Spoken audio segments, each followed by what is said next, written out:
Good morning. We're here, All Access Network podcast, exclusive interview.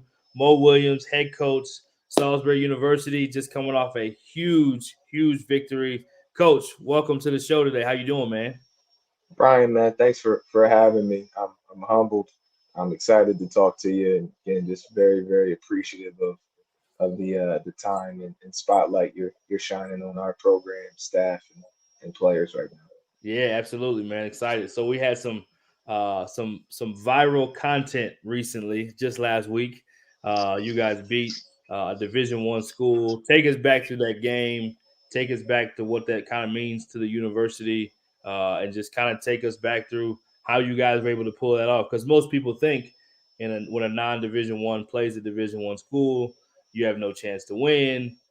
So for you guys, it's kind of like an NCAA tournament type games that you don't get to play in the NCAA tournament against Division One. So, what did that mean to the program? And take us back through that game.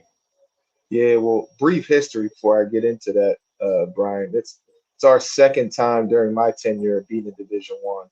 Our third, to my knowledge, and it's to my knowledge, beating Division One in a row. Um, so those games for us, we've been very fortunate to come up on top. And just to kind of give you a feel for my background as well, I know what it feels like to be on the other side of that locker room, and then I know as a player and as a coach to be on this side of the locker room and to play a school to that level. But really, Brian, man, what we tried to do is, and I'm not just giving you a coachy answer here, is we just tried to have good habits. We were coming off a really tough loss on Wednesday against a very good Johns Hopkins team, and I felt we got away from what we coach our guys to do and the habits that we enforce every single day. So that game was just an opportunity for us to play against an opponent and to, really turn the page on developing and showing the habits that we worked on every single day. I'd be lying to you if I said our guys don't get a little more excited to play those kinds of games, because I have a roster right now of guys that are played at the Division II level or had Division II offers, but decided to come to our place because of the big time environment, the national opportunity you have to play, and then our great academics. Um, but overall, man, I think just our approach to that game was we treated it no differently. Guys just played very well and emphasized a lot of things and habits that we talked about. And then, last thing B is those types of games are bigger than us. You're representing not just Division III basketball community, but Division II and NAIA. It's great for recruiting, and I think it really just shows. Because I think I saw the other day. Um, don't know. I think it might have been Concordia beating UTSA. I might be wrong, but I think it just shows. Student athletes that levels really don't matter. College basketball is college basketball, and there's really good basketball at all levels. So we're very fortunate to be able to represent something bigger than ourselves and win that game. Absolutely. I like to say it as like no one is safe. It don't matter what level you're at. Doesn't matter who you're playing against. On any given night, you can get beat. No one is safe. So yeah, I think it was Concordia Division III as well. They beat Incarnate Word, and then Texas So A&M Commerce, who is a Division II currently, beat UTSA. Uh, gotcha. there's been a number of them that's happened since the start of the year, and it's always exciting to kind of be refreshed of that in the beginning of the year. It's like, oh, wait a minute, there's other levels of college basketball too. So talk a little bit about, you said you had another Division I victory. Do those mean something different to the university? Does the attention that comes to it, does the recognition for the players, what does it mean at a Division III school, university, to beat a Division I more than once? You've done it more than once now. What is that experience like for the university as a whole and for the program? Well, it's huge because I think it gives an education to our level of basketball. We are a non-scholarship level, but what I love about this level and what brought me back from being a Division I assistant to now to being Division III head coach is, our student athletes truly have a love for the game. There's no bribing them or anything to be in the gym. They're in there because they love it, and that makes me excited every single day to get in there and coach them. But really, what those wins do for us is they're great for recruiting. It's an education. It's an educational opportunity to really teach recruits, high school coaches, and even just people that might not know much about our level of basketball, how good it is. Um, we had a guy that finished, one of my best players finished with 25 points to win that game, and I think he's good enough to continue after his career this year and keep playing after college is done. He's a very good player, but I think I think again, it's just it's just another another opportunity for us to educate and just reveal how good basketball is here. Our university was really excited about it, and all of our sports teams compete nationally, but they were very excited to just see um, competing against a Division One team. Our institution coming up on top. yeah, absolutely. And then there's got to be some excitement too, just around the way social media is now. Obviously, being able to do interviews like this, but just from how it was able to kind of have its own viral moment, if you will, to be able to have your name and your school's name just kind of go across the timeline and be kind of a trending topic. Is that something that the school really appreciates and celebrates, or is that just kind of like not really as big of a deal as maybe it seems like on the outside? Because most people don't even know what the school is. Don't know if you're not a Division III coach or someone in that space, you don't necessarily know about your university. So does that do a lot for the university from a bigger standpoint? I know for us, we compete nationally in all sports. I think we were the only NCAA school, Division One, two, three, that won two national championships last year. So we won it in baseball and we won it in women's lacrosse. We would have won three, but our men's team, came up short. So we had the opportunity to win three. Our men's lacrosse team, he's won 12 national championships. Field hockey's won four. Women's lacrosse has won four or five. Baseball, as I repeated, won one. So honestly, Brian, I think I'm just at a place where uh, we really been able to win the big one. I think we've done it 23 times as a department. So Wow. I've worked other places where uh, because that's not as common, a win like this is huge for everybody. Yeah. Here we just have multiple sports that compete and win national championships. So they are celebrated. It's a pat on the back. But as I told our guys last night, we played a game that came up short. You come here to compete for national championships, and you compete. You come here to play the best teams. That we can play, and that win was great. But we are striving, and that's kind of what we represent here is championships. So Right. I'm fortunate of that, but sometimes there is a little bit of bigger picture that comes with that. Absolutely. I'm striving for that. Absolutely. Let's talk about the program. Talk about the program in general for those that don't know. Let's talk about kind of the ins and outs of that, and then let's talk about this particular team. So, program first in general. What is the program? What's the culture like? What is the program about? And then talk a little bit about this year's team. Yeah. So going into my third year, really full second year, COVID, we got to play seven games, exhibition games. But really, what our culture is right now is just player led. I'm not just saying this, and I am biased when I say this. Um, I coach some incredible young men that are just great to be around every single day. They love each other. They come in every day wanting to be coached. We have a sign in our locker room that says it's amazing how good a team can be when no one cares who gets the credit. And we're right now at a point where we have nationally we have very good talent to compete, at a high level. But we're just in the process right now where we're learning what it takes to win. As I said a little bit earlier, we lost a tough one on a buzzer beater last night. And my message to the guys was we needed that because we're going to win those games going forward. But that game last night, is something we have to learn from in winning plays. But that's really what our program's about. Our institution is about 30 minutes from the beach, Ocean City, Maryland. We're located on the eastern shore of Maryland, so it's a beautiful location. And right now I'm just excited of the direction that our program's going.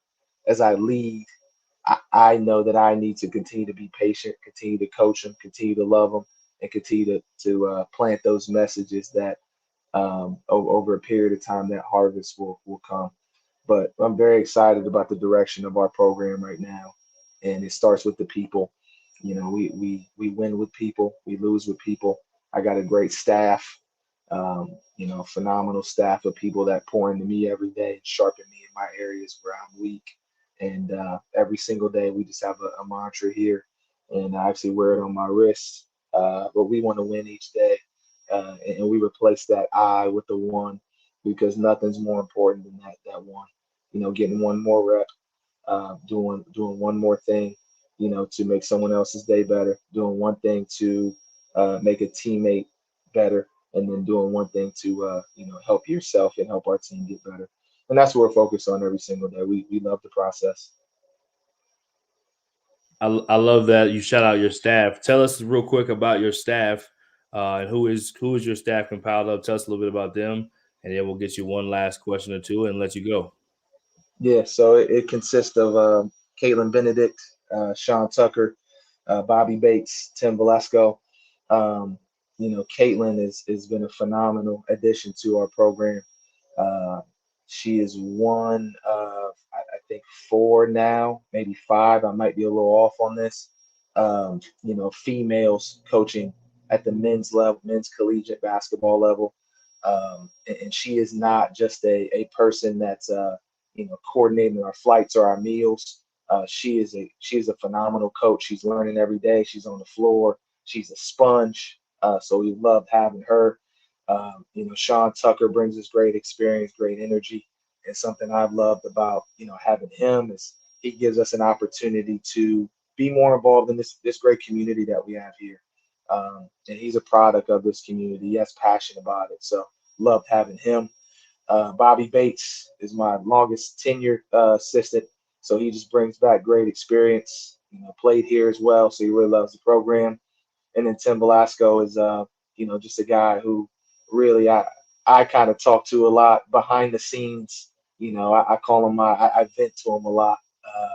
And he just really is good at being able to give me advice and keeping my head on straight and focusing on the bigger picture. But again, I'm nothing without those pieces, and they do a really good job of helping us get to where we try to get to every day. Yeah, talk last, coach. Tell us about you as a coach, not only as a coach but a family man. And then tell us what is your coaching style. What's kind of your approach as you lead a program? I've said it before. I've been on a lot of different Zooms and different interviews with coaches. I believe your approach. You've been Division One, of course, but I believe your approach, your attention to detail, your culture, the things that you're about, is very much of the level of a Division One coach. So tell people about you as a as a coach, period, as a head coach. What does that entail? Who are you as a coach before we let you go? Yeah, great question, Brian. For me, man, I understand that this is bigger than me, and every single day I get to sit in this seat. It's an opportunity to truly glorify the Lord, and I do that every single day by just trying to love the players that are around me, and have a deep appreciation of where I coach. I'm truly planted on where I am, and I wouldn't be here if it wasn't for the Lord's hand in my life. So, that's really who I am and what I represent. Um, Coaching at a public institution, obviously, you're not able to maybe push those messages outward as possible. But everything our culture is about is built, in some ways in those biblical principles. I know one we talked about yesterday is just the seed and the harvest. Like guys, we're gonna reap a harvest of the seeds that we're planting today. So let's continue to make sure that we're being positive. Let's continue to keep making sure that we're loving each other, and and understanding that this is bigger than ourselves. But every single day, um, Brian, I attack this seat as an opportunity to serve others, to love others, and understanding that this is bigger than me. And I'm just in awe that the Lord is using me in this stage of my life at this institution and with these individuals.